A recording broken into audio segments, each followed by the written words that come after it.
Good evening, everyone, and welcome to the Brian Crombie Radio Hour. Tony Chapman is a podcaster that I really like to follow, and a commenter on social media that I'm finding very provocative. And he wrote something just this past while about what he thinks is going wrong with this country, and I thought it was pretty compelling. Tony, welcome to the show. Always a pleasure to be with you, Brian. So tell me, what do you think is going wrong with Canada today? I think the root of everything comes down to financial literacy, and I'll explain that. So because without financial literacy, you can't have voter literacy. So what happens at every election, it's almost like the cereal box, the free prize inside. And I call it bribing for ballots. What else can we offer you that's going to get your vote? And because you don't have context, you don't understand what this means in terms of debt, deficit, how it's going to put future generations to literally walking in wet cement. You just get excited by it. It becomes magnetic. And that's the first thing I would say is we really have to teach voters to really understand the economics of our country so that they can vote, to me, with a much greater sense of not just short term, but actually thinking about Canada for decades to come. And how do we do that? Well, I think the first thing we do is we all have to take it upon ourselves to sit down with our kids and people that we know and just really explain simple things like supply and demand. What does debt mean? How do I personalize debt so I take it personally? I mean, if I said to the average Canadian that it costs us $80 billion a year federally and provincially to service our debt before we get to spend any money on hospitals or healthcare or anything else, just interest payments, they go, yeah, okay, I get it, but I don't really comprehend that number. But if I said, by the way, could you write me a check for $28,000? Oh, you have 4 people in your house. Sorry, let me add that up. That actually is $102,000 that I need a check for, because that's what you and your family are responsible for when it comes to our provincial and federal debt. Maybe we would open their eyes a little bit more. And that's the first thing I would do, is that sense of voter literacy. Second thing I think we got to really do is to as voters, to start pushing back and saying, how much money is going to working the government versus working for us? And once again, put it in context of something I can take personally. Brian, if I came as a general contractor and I said, yeah, absolutely, I can fix your roof. It's going to cost $15,000 for materials, but another $15,000 for labor, and then $70,000 because I have the bureaucracy that I got to manage. You would say, why would I ever spend another $70,000 just for bureaucracy? And I think that's another way we've got to really open the voters' minds to the fact that how things are being run are not to their advantage. So it sounds to me like you think that debt and the size of government are our major problems, but because we don't understand it in a personal level, we haven't complained about it enough? We don't complain about it. We don't even get involved. We're not engaged in it. We just sort of wake up and, we see it with voter turnout at such a low level. Our freedom, our rights, some of the things that are being taken away from us. And we don't really complain. It's almost like that great story of the frog swimming happily in this pot of warm water, and the pot slowly turned up, and before you know it, it's boiling. And that's kind of how I view, and I don't want to be disparaging to voters, but when you talk with them, they're not, all government's corrupt, or that happens all the time, or there's nothing we can do to change it. And I think as voters, we have to realize we actually have strength in numbers, and we can demand it. I'll give you another great example, is a sense of transparency. And I'm not picking on one office over another, but if a government is accountability and integrity is at question, they should never be allowed to block an investigation. To me, it's just irresponsible. I mean, if a CEO of a company was charged with some kind of alleged corruption, the board would insist on an independent inquiry. And so this is some of the things that I'd love to see fixed, that we actually realize that the government is an extension of us, and only by us feeling it's working for us can we hope to kind of take the policies in place that we need to kind of build Canada back up again. Well, yes, government works for us, but the reality is that, and we've seen that in just the last couple of weeks, better than almost any other time. It's very leader oriented. The leader has almost complete control over their caucus and over their cabinet and over their key people. And I don't know how we end up having that impact on government. It's a great question. I mean, what you really pose is it democracy anymore? Because if you have one individual imposing their rights on the country and demanding things go their way, I question, is that the democracy that our forebears fought for in trenches? And I'd say no. And I think that we've got to really get back to whether, if we're going to continue with this party system, and that would be a major makeover. If we're going to continue with it, I think the members of parliament, a couple of things I'd like to see happen. I wouldn't do a guaranteed pension after 8 years. I'd only provide guaranteed pensions and kind of all the multi-million-dollar security that comes for running if the government achieved the promises that they were elected for. So if you go on an election platform and you promise to balance your budget or have $20 billion deficit, whatever the number, and you get elected, you have to deliver against those promises. Now, that might sound strange for government, but that's how business runs. If you want to be a CEO of an organization, you have to deliver on the promises you've made to your employees, to your customers, to your shareholders. And that's the kind of accountability and transparency that's missing. I mean, when we hear about, hundreds of millions of dollars ending up allegedly in the wrong hands or without proper documentation or proper quotation, and we just kind of shrug our shoulders and go, well, that happened last week. I'm not talking about that anymore. I think that's we're being irresponsible as voters. I think if we actually paid attention and continued to demand answers to this stuff, I think we'd see a different level of accountability in government. And again, that's municipal, provincial, and federal. I think because we're so absent, we're almost standing outside a castle, and there's a big moat, there's no drawbridge, and these tall walls, and the stuff gets thrown down on us, and we kind of just accept it as the way it is. And I think it's time that we build our own bridge and our own ladders and climb over it and start demanding that government works for us, not works for them. I agree with you. I guess the problem is I'm not sure how we make any of that changes, because the people that have got to make those changes are the people that are elected to run the government. And then once they're in those roles, what's their incentive to make the changes? And the best example would be, Justin Trudeau, our current prime minister, who supposedly said 1,500 times when he was first running in 2015 that this would be the last election under first past the post. He got into government, came to the realization that actually first past the post was kind of beneficial to him, didn't want to make the changes, and so didn't make the changes. But, you talked about pension. I thought they actually got full pensions after 6 years, not 8 years. And I think that when you elect someone for a 4-year term, I think people would be surprised they get a defined benefit pension for life after, 6 or 8 years.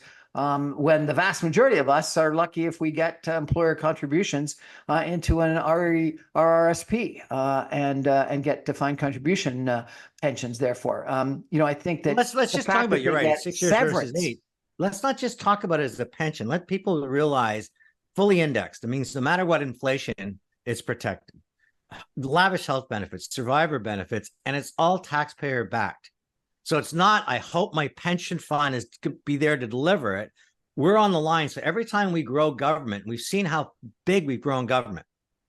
I mean, it's a massive, the size of our government compared to what the private sector is about. Faster, better, more efficient, trying to find a way to squeeze out costs to provide better service at a better price to their consumer. Our government's gone the other way, and we're not just the cost of running the government today. Every one of those people are going to live a very long time because of actuarial tables, or most will live a very long time. So we're talking about multi-million dollars per each individual. And I'm not sure that taxpayers, I don't know why we're not rebelling against it, saying, I don't have that security. I'm living with uncertainty. I don't know if I'm going to outlive my money. Why do you get a free pass and I don't?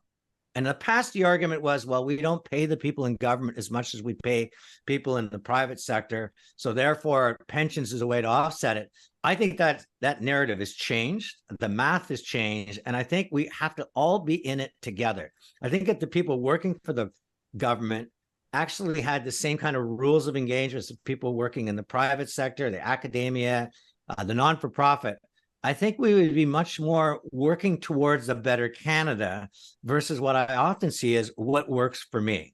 And when that mentality strikes hold, and that's not just in government, I'm seeing that in universities, I'm seeing that in the private sector, we start holding on to what we have and not surrendering and trying to meet in the middle ground.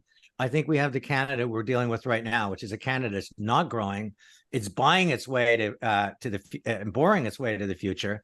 And I think it's going to hit a wall, and it's not going to be pretty. And I think we're going to all have to look in the mirror and saying this boomer generation that generated so much tax revenue and so much opportunity, what we've left on the feet of the younger generations is shameful. Well, I think that's an argument that we've got to discuss and go through. So let's take a break and talk about that. But before we go, one more topic on the last conversation. Did you know that they actually get severance? We elect them for 4 years, but if they lose or even quit, they get a severance payment. Yeah. I mean, listen, they've tilted the game board in their favor. And again, that wouldn't exist in any kind of transparent organization. There's no question there's been CEOs and these white parachutes that have tried to protect themselves. And even that has been really challenged now in the public domain by investors and people that come on board and saying, this isn't the way we operate our business. How they've tilted it in their favor. And listen, everybody, if you're on your own agenda, the union's going to strike the best deal. The universities are going to strike the best deal. Everybody will strike their best deal. But if we don't all come together and realize that we have to grow the pie, we're just kind of grabbing at a shrinking pie. And I think that's what we're seeing right now is just an absolute food fight over the remaining scraps. The United States is soaring. Economies around the world are soaring. And Canada, we're in this downward spiral. And again, we're not protesting. We're not marching. We're not demanding change. We just shrug our shoulders and go, well, they're all like that. And that's, to me, where voter literacy, financial literacy is the root of it. And we need to change that so that we start protesting the way these things are being run. Tony, before we go to break, tell everyone what your podcast is. The podcast is called Chatter That Matters. Every week, it's funny enough that we're so much on this terror, but every week I share a story about positivity and possibility. I want to celebrate individuals that overcome circumstances. When they do, they chase their dreams and change our world and theirs for the better. And the reason why I do that is I think that the more we realize that even within this world we're in, there's a silver lining. Immigrants, refugees, PhDs, athletes, Emmy Award winners, Nobel Peace Prize nominees, it doesn't matter. We're all human beings. And if we go after something with purpose and passion, very often we get it. And that's what the podcast is about. Chatter That Matters with Tony Chapman. We're going to take a break for some messages and be back in just 2 minutes with Tony. Stay with us, everybody. Back in 2.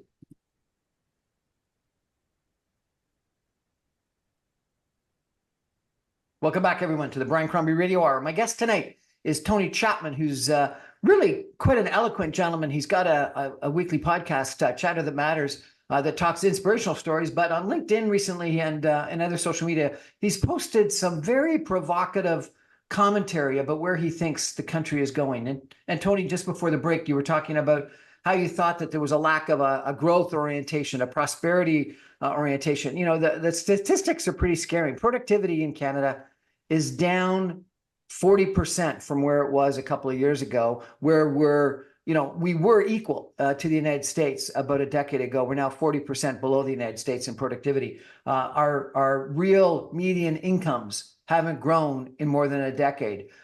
Debt has gone up. We are one of the most indebted countries from a private debt standpoint, where we've raised a huge amount of debt against our incomes. Our housing on average is twice relative to our incomes what housing is in the United States.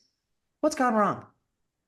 Well, productivity. Now, that's another topic that people don't really understand, but let me explain it this simply. If we had a productivity growth of 2% or more in this country, we would take care of our deficit. We'd have more money to spend on healthcare and education.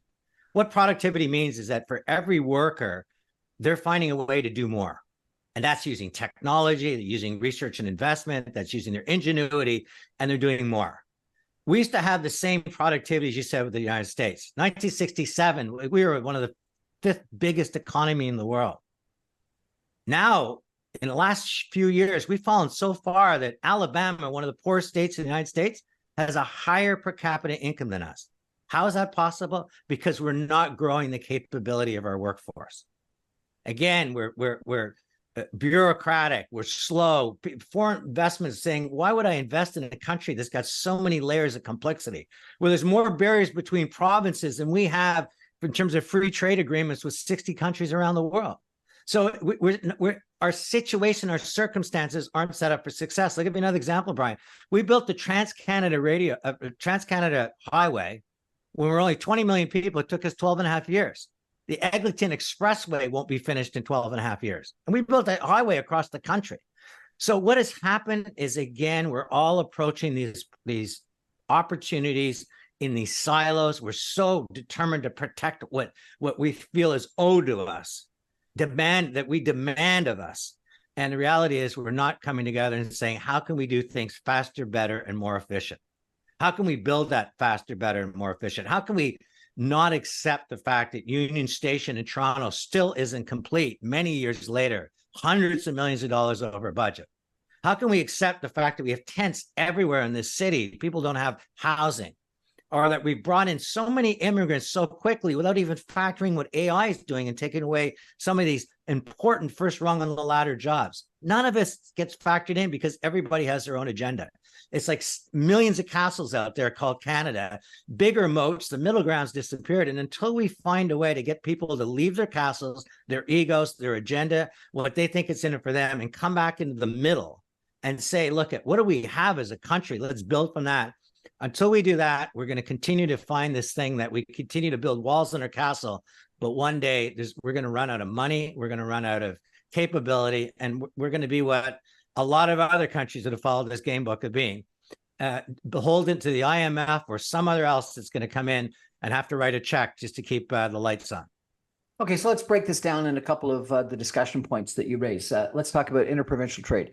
You know, some of the people that I've spoken to say the reason why we have this free trade between Canada, Mexico, and the United States that is more free than it is between provinces, because we were negotiating with another party that we wanted something from. And so therefore that negotiation actually flattened a lot of the tariffs and regulatory barriers, et cetera. And effectively, it was the United States that was demanding things, and that we were acceding to things in exchange for getting the access that we wanted. We don't have that situation in Canada because we don't have that entity that we're negotiating with. And it could be the federal government that would impose some things on the provinces, or, you know, you could argue Ontario might be able to demand it, or Alberta be able to demand it in exchange for the access that we want for natural resources, or that they want to access the consumer market in Ontario. But we don't have that negotiation, such that we don't have that sort of that leadership. We don't have the movement toward free trade, and we've therefore have got greater barriers, more tariffs, more regulatory impediments, supply management agreements, et cetera, that make, as you said, freer trade in Canada less free than it is between Canada and the United States. So given that Canada and scenario, 60 countries around the world, Brian, not just the United States. I mean, we're striking these free trade agreements with a lot of these countries, and it opens up trade. It creates opportunity as long as you have the enterprise to be able to export to that market in an efficient manner. And we have these, again, it's just, we're so overgoverned federally, provincially, municipally, with school trustees. We've got all these layers. I've never once in my life heard this job title, I'm a rule breaker, but I can tell you something. We've got tens of thousands of rule makers that layer upon layer upon layer. And until we get somebody that sits in the middle of this, almost on an autocratic basis, and say from here on in, we are no longer going to have these trade barriers. We're going to remove these things. And somebody has that ability to just take the flack and do it. It's just going to continue to be, how do I protect my people so that I get reelected provincially over the fact of what does really make sense for Canada? And nobody ever says what really makes sense for Canada. And that to me is the saddest thing in the world, because the other side of it is, I looked at this country, I go, we have more fresh water than anybody else, hundreds of years of energy ahead of us, farmable land, we're creative, we're diverse society, we've educated society, we have share the longest border with the United States in the same language. Why aren't we the most exciting country? Why aren't we trust fund babies like some of the other oil-based economies like Norway and in the Middle East? None of this is happening here because nobody's putting Canada first. Everybody's putting their agenda first. And that to me, again, comes back to voter literacy, because we allow it to happen versus saying we're going to start voting for people that are willing to take some punches to change the agenda so it starts working for the people in Canada versus a handful of people that are benefiting from Canada. Well, I do think that our fragmentation of our politics leads to part of that problem where we've got the Bloc Québécois that obviously is only primarily interested in what's going on and beneficial to Quebec. You've got the Conservative Party that up until recently has been primarily a suburban rural party. You got the Liberal Party that up until recently has been primarily a suburban urban party. The NDP that's been primarily just an urban and labor urban party. And so we've got these fragmentations such that people really are oriented just to, specific parts of the country rather than the country as a whole. And so it raises the question, who is speaking for and arguing for Canada as a whole? And I think that and the provincial premiers and governments, as you well point out, arguing for themselves and their own benefit and getting elected by an electorate in that province. And so I do wonder who is speaking for Canada. Well, this is where I wonder if we need a leader capable of bringing us back to the middle. I look at Brian Mulroney, I look at Paul Martin. Some of these people are left to center, right of center, but pretty centered, both that social conscious, and saying, can a leader emerge less focused and obsessed with the Hatfield and McCoy shooting at each other and blaming each other, and somebody is going to bring people back together and say, this is the agenda we need as a country. And if that leader could emerge, and I think that there'd be an opportunity to celebrate it. But my problems with social media, it's almost impossible for a leader to take a middle ground, because social media is always about the hairpin turn, the train wreck, the smash. That's what gets the eyeballs. That's why a handful of people are making hundreds of billions of dollars of personal wealth. And that's not middle politics. That's taking the politics of the fringe. That's the Liberals jumping over the NDP and going even more left. Finding someone that's going to go in the middle, we have to be able to, as individuals, come together and educate each other to say that is the kind of policy making that this country needs, and to realize that everybody's going to have to suffer some pain for quite a while for us to right the ship again. And that's the problem, is nobody wants to vote for an austerity budget. Nobody wants to take on pain. They just think, again, the cereal box comes up. Oh, free farmer care. Oh my God. I got 2 dogs, Brian. I think I'm going to vote for the person that's going to be free dog walking, and someone else that is struggling to get a job, huge youth unemployment. Boy, do I love the sound of universal income. And I get so caught up in that, and I vote for that. And I don't realize that one day, unless Canada is different. I mean, Canada might be different than Greece and Venezuela and some of these other countries that just continue to borrow without productivity gain. But I've yet to see a mathematical model where that ends well. I have yet to see something where you can take on so much debt. I mean, you can inflate your way out of debt, but we see what happens in terms of inflation to our economy. So to me, we need somebody that's going to stand and say, I'm in the middle ground. Here's what I'm going to do.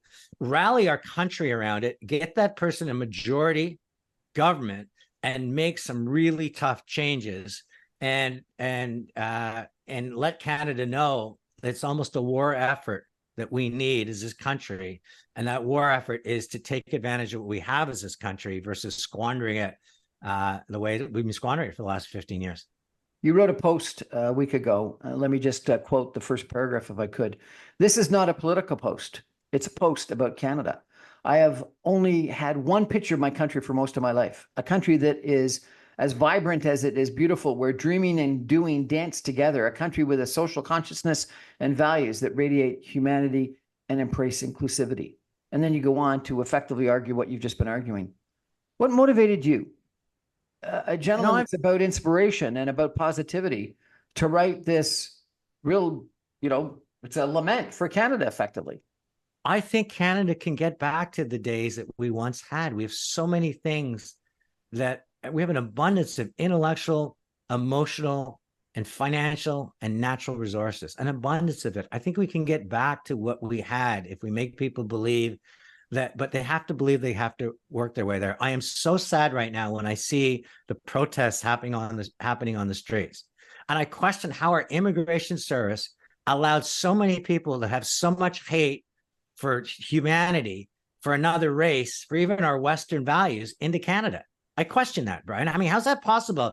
You know, you're in the recruiting business and you grow your business dramatically, which is what we've done with immigration. Of course, you're going to bring in some bad apples, but you never lose sight of how important it is to attract the right talent, the talent that not only has the capabilities, but also have the same values. I'm so sad by that. I'm sad by how many people are living in tents. People that had a house over their head. Not these aren't people that are suffering from drug abuse. These are people that used to have a job and a house to go home to, and their kids went to school and a shower and a toilet, and now they're living in a friggin' tent. And we're not talking about an anomaly. Drive along Eastern to where I am downtown, and you see hundreds of these tents.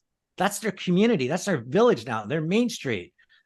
Where's their sanitation? What's happening? We're becoming a third world nation. So the reason I wrote that is let's wake everybody up to where we are and let's start doing something about it, because I don't think it's an impossible dream to get us to realize that if we come together in the middle ground, universities are working with the private sector, the non-for-profit sector, governments, less money working government, more money working for us. If we take advantage of what we have, we could be a superpower in agriculture, superpower in the ethical mining of our rare minerals, and superpower in oil and natural gas. We could be a superpower in content. We're incredible storytellers. Superpower in showing how diversity works. If we could come together and start focusing on it, and things like major infrastructure projects absolutely turn this thing upside down so that we will not accept overtime, over budget, these delays that are bankrupting our country. If we come together and put this stuff in the middle, saying this is who we are and how we're going to be measured, I don't think it's going to take a century to turn us around. It's going to take a tough decade, but I think there's a lot of people who'll be willing to sign up for that, and I'm one of them. And I'm hoping many others out there that go, this is worth paying the price for. I hear you, Tony, and obviously I agree with you. Given our conversations in the past, you probably understand that. But our turnouts in elections have gone from above 60% to 40, or in some cases below 40%, and municipally in the 30% range. So what's happened? The rest of Canada doesn't seem to agree with you and I. When was the last time you went into a bank to cash a check? Well, this last week. Okay, so the average person is pretty good using their phone now. They buy up with their phone, they trade stocks with their phone, they game with their phone, they book hotels with their phone, they bank with their phone. Why can't we vote with their phone?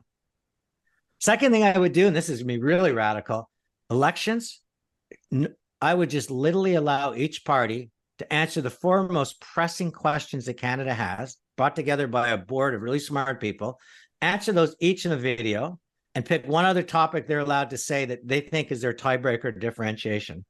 No massive advertising campaigns, no unions allowed to suddenly get political.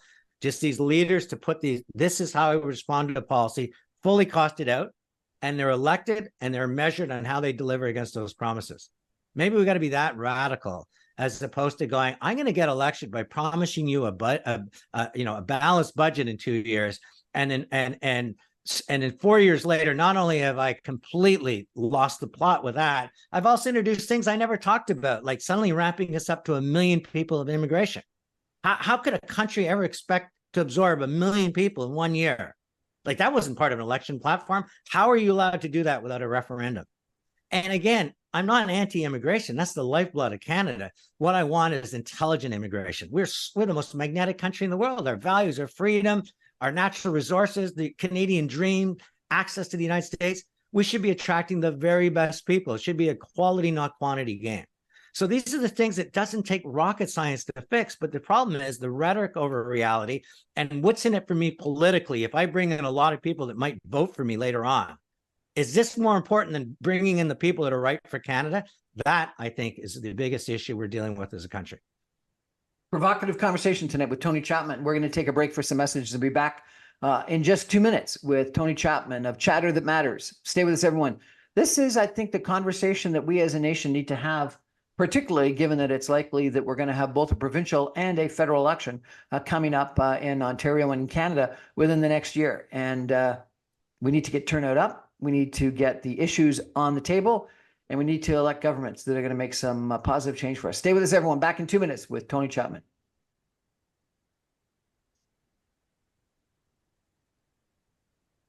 Welcome back, everyone, to the Brian Crombie Radio Hour. My guest tonight is Tony Chapman. He has a regular podcast every week called Chatter That Matters, and he does inspirational stories and interviews with really some interesting people. But he's also very prolific on social media and commentating on what's going on in Canada. And about a week ago, he commented very negatively, almost in a lament for Canada and where we're at and where he's worried we're going, and that we need to make some very important changes. Tony, we've had situations like this in the past. In the 1980s, we were in a economic doldrum. Trudeau, the senior, Pierre Trudeau at the time, actually commissioned the Macdonald Royal Commission. They toured across the country. They interviewed a whole bunch of people. They published 26 volumes. And it came forward with a fairly radical recommendation at the time for free trade, which, obviously was a big issue previous to that. And then we fought an election on free trade in 1988, won by Brian Mulroney against John Turner, where free trade was the issue. And we really had a ballot box. And I think it brought the country together and on a fairly major economic change to our country. Example number two would be in the 1990s. We had what they called the Canadian peso crisis, where our fiscal situation was terrible, comparable, I think, maybe to where we are today. And it really took an incredible effort with Paul Martin, the Minister of Finance at the time, and Jean Chrétien, the Prime Minister. We cut federal spending by almost 50%. And by the end of the 1990s, it's shocking to actually remember back. We were in a surplus from a Canadian budget standpoint. And that was only 24 years ago, or 25 actually. But both those times, we had a sort of a national consensus that we had an issue. And we had a national conversation about what the solutions to those issues are, because there were radical change that was needed. And we needed to make sure that it was almost a nonpartisan, across the political spectrum agreement. And on free trade there wasn't, but we had an election to solve it, and Mulroney got the mandate, and so he put it in place. And I'll give you two times where we didn't have that. Mulroney put in place the GST. Some people think it was a brilliant fiscal move, but it was politically very unpopular, and he went down to one of the biggest defeats in Canadian political history. And it was put in place without a lot of thinking and without a lot of campaigning and without a mandate. Whether you called it the green shift that Stefan Dion had, or the carbon taxes that are sort of the resurrection of that now with the current government, we haven't had that national conversation, and it's sort of been imposed, after the fact, without that mandate and without sort of a national agreement that those are the right things to go. And both those issues end up being political footballs and real problems, if not, frankly, third rails in Canadian politics. So I got to ask you, given the diagnosis that you've made of this situation, and the two examples I gave, there's probably more of positive change, and the two examples and there's undoubtedly a lot more, immigration would be one that you've raised, where we haven't had the national conversation, we haven't had the mandate, and it hasn't worked. Or at least people haven't gotten behind it. What's your assessment of what we got to do to make this change? I go back to how we started this show, that without literacy, without understanding, because these are very complex issues, and they're easily dismissed. They might feel important, but they never really become urgent. And I easily distract them because I'm quite excited about the next prize that they're offering me in this election. And I really come back, it's a literacy issue, because people have to understand. And I would argue, and I voted for Martin, I voted for Mulroney, I vote for both sides of the house. I'm very nonpartisan that way. When we rallied the country, we made the issue in a manner that I could take it personally. I could think about it, I could reflect on it. When we failed to do that, and you mentioned the HST is a great example, I would argue the carbon tax, I would even argue Joe Clark trying to raise the price of gasoline, that when we failed to let people personalize it, internalize it, and understand what it means to me and my family. So remember, the first thing that humans are motivated to seek is security and safety. So if we don't let them understand that that's under attack, then they're just going to simply chase something that they feel is in their best interest. And I think that it really comes down to this next election. We really ought to be very honest with this country, the situation we're in. We almost have to think about it as a crisis that I would say equals a war. I know that sounds very dramatic, but I think if we look at aging population and the demands on our healthcare system, youth unemployment that's going to be manifested by AI, a lot of people we brought into this country, some who don't share our values, that we're going to have to come to terms with as a country, because that could poison a lot of the values that we treasure as a country. If we don't see that as a situation that's almost of that mentality, of that crisis, I think we're just going to have apathy again. And you're going to see it with voter turnout, and you're going to see it with people signing up for, free pharmacare. Of course I want that. Why wouldn't I? I mean, and until people understand and personalize where we are and why it's their tax dollars and their board dollars that matter, I think we're going to get more of the same. And that crisis is not going to be one that we're going to ease into, but it's going to hit us like a sledgehammer. And when that happens, we're not in control of our destiny. And I know that sounds dramatic, people. And, you could play this 10 years from now and go, how dare it? But I just follow the math of other nations that have felt their way, that they could borrow their way to the future, continue to borrow to provide gifts to their voters to stay elected. And I very rarely, if I can't think of one situation where that has turned out to be something of long-term value to the citizens. So that's what it is, Brian. It goes back to voter literacy, financial literacy, understanding. Vote for the next 10 years, not the next 10 weeks.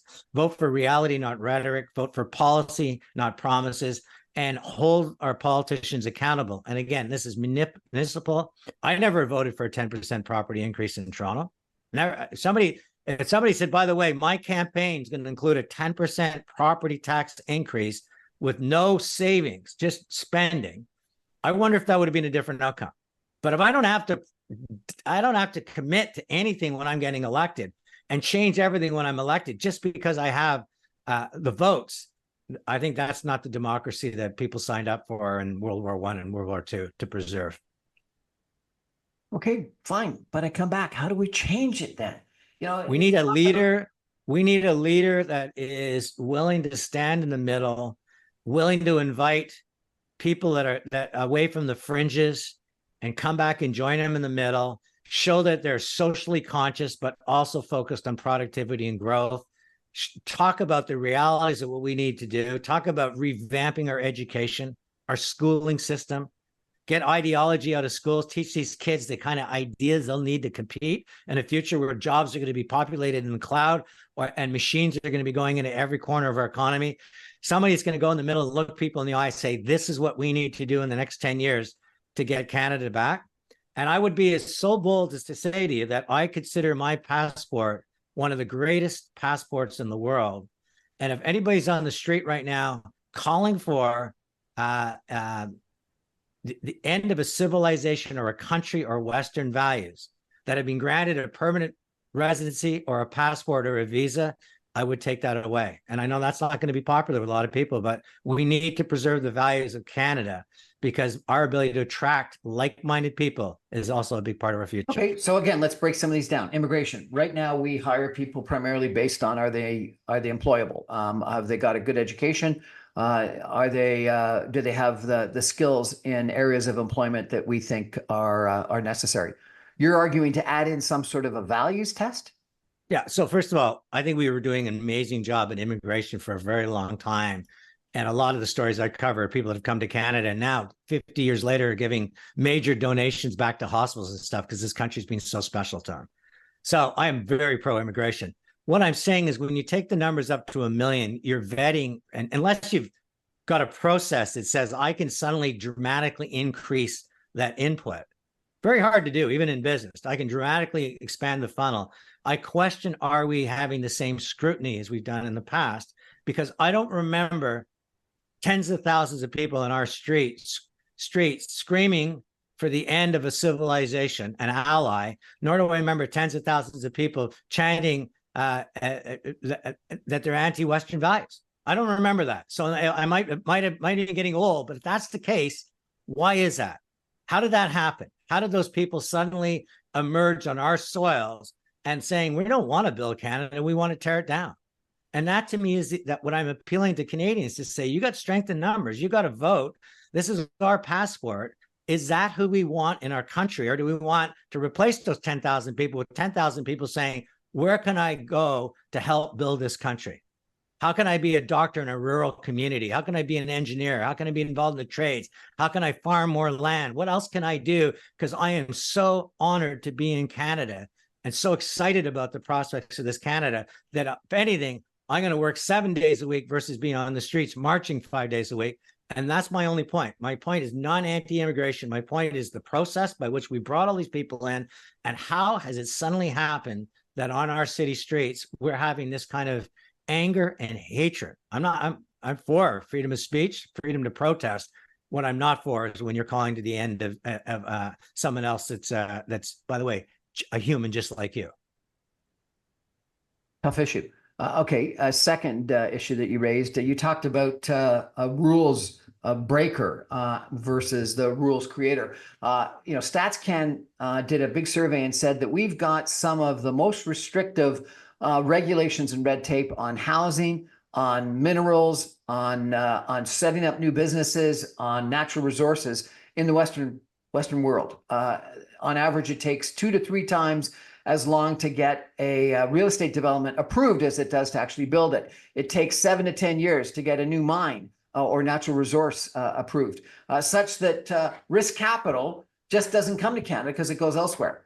But those rules are put in place by governments that get demands from different constituencies saying we need that rules and regulation. And so it seems like the squeaky wheel demands the regulation, we put it in place, and the general public don't demand that it get taken away. How do you solve that? I mean, it's so accurate in what you just pointed out. We have countries like Germany coming to us and saying, we want to buy your liquid natural gas. It could be a There's massive no business case for that, we're told. I mean, massive business case for that. We go to our some provinces say we don't want your pipeline, but we want your propane delivered on the train. We let people that are in the States that have an ability to manipulate us up in Canada because they'd rather have their oil shipped by train than a pipeline from Canada coming down to the refineries. We're not doing a North American energy strategy, yet trying to ship the oil from the Middle East is one of the most dangerous things in the world to do. So we're not thinking big. We're not thinking big because it's easy to stay in power by satisfying the little. And this is where, I mean, one of the questions I have is democracy as it exists today with social media and the parasite, is it even a government, is it even has a chance? Can somebody get in there and have a chance to deal with it? Because I can slap another environmental study on and delay things for another 10 years. And that gets me in power and gets me to stay in power and gets me to my pension. But what is it doing for Canadians? And if anything else, forget about us as the boomers. I mean, we've had such a good run. Think about the kids behind us in the rearview mirrors. And think about what in 5 or 10 years when they sign up and goes, where's my health care? It's actually paying the interest on the debt your mom and dad inherited on their watch. What's happened to the school systems? And Chapman got the funds to revamp. Well, we're paying a lot of tenured professors and we got a lot of responsibility to that, but we really haven't rethought the way we're going to teach our kids in the future. How about the ideology in schools? Religion and culture shouldn't be taught in schools. It should be taught in religious facilities and at home. Our precious time that we have these kids, while their brains are in such a beautiful state for learning, should be about preparing them for the future. I'm not saying being not self-aware, not understanding what's happening around the world, not understanding diversity. But listen, if you look at the great societies in the world that are prospering, these kids are getting inspired and empowered and excited and energized and feeling like the future is theirs. And I'm not sure that's happening in our school systems. Because I'm a sample of just having a family that immigrated down the street with their 3 kids in school and elementary schools, and they're going, I can't believe what you're teaching our kids versus what we learned from our country, and we thought we were coming to a first world nation. So I don't live in the classrooms, but I do say to you that I think we're going to need a very different mind to compete for jobs in the next 10 years than we have now. And my argument is our school systems marching in step. I think that the the challenge that our youth are facing, particularly given the economy and the society that we've created, is one of the biggest issues that we've got right now. We're going to take a break and come back in just 2 minutes with some closing comments from Tony Chapman about what we've left our young people. Stay with us, everyone. Back in 2 minutes.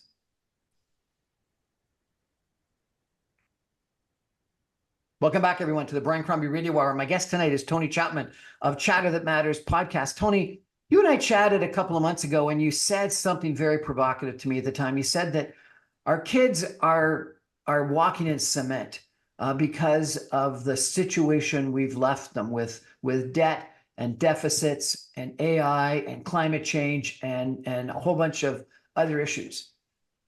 You know, every other generation has left their kids in a better economic situation. It looks like our generation is going to be the first generation in history, at least in recorded history, that's going to leave their kids with a worse economic situation. What do you think about all that? Well, and I'd add one more thing. It's a jackhammer, 10,000 messages a day coming at them, 70% are negative. So that we're also leaving them with a sense of impossibility. What do I think about it? Change it. We only have 40 million people. We're the second largest landmass in the world. I talked about an abundance of resources. Change it. Create phenomenal jobs with purpose and pursuit. Turn CBC into a content machine, creating incredible content for streaming services around the world. And when you do it, shoot some of the shows in Canada, because it'll also benefit our tourism ministry. All you have to do is look at White Lotus and Games of Thrones to see what that happens when you feature a country within the context of the narrative. Change it. Change it. Our entrepreneurs provide capital, to seek capital, and get them to grow here and stay here. Attract some of the best engineers in the world that's saying, this is a petri dish for the world. What happens in Canada is the future. Diversity. What happens in Canada is that when a diverse bunch of people can work together and live together and prosper together, it's a better culture. Change it. We change it, and everything changes. And our kids, we take that cement off them. We grow our productivity. We pay down our debt. We have the best healthcare. We have the best education. We can change it. We only have 40 million people to deal with, and we're sitting looking at the United States, the greatest economy in the world. All we need is a leader that's going to come in and be honest with Canada and say, look, we got a lot to do to jackhammer that cement away, but we're capable of doing it. I think Kennedy said it best: put a man in the moon by the end of the decade. And it was an impossible dream at the time, but having that North Star, that higher sense of purpose, I think can unite. But you got to have the ability to dismantle those invisible bars of status quo that lock in the way the unions work, the way the private sector works, the way academia works, the way the government works. This is my world. I don't want to change it. I'm not going to come outside. It's good to me. It's good to you because we're borrowing $40 billion a year to keep this thing afloat. Change it. Break down those bars. We get the right leader in place. In 10 years from now, there's going to be, we say we have 100 passports up for grabs. There are going to be 100 million people saying, I would love to go after that passport. That's how much Canada can mean to the world.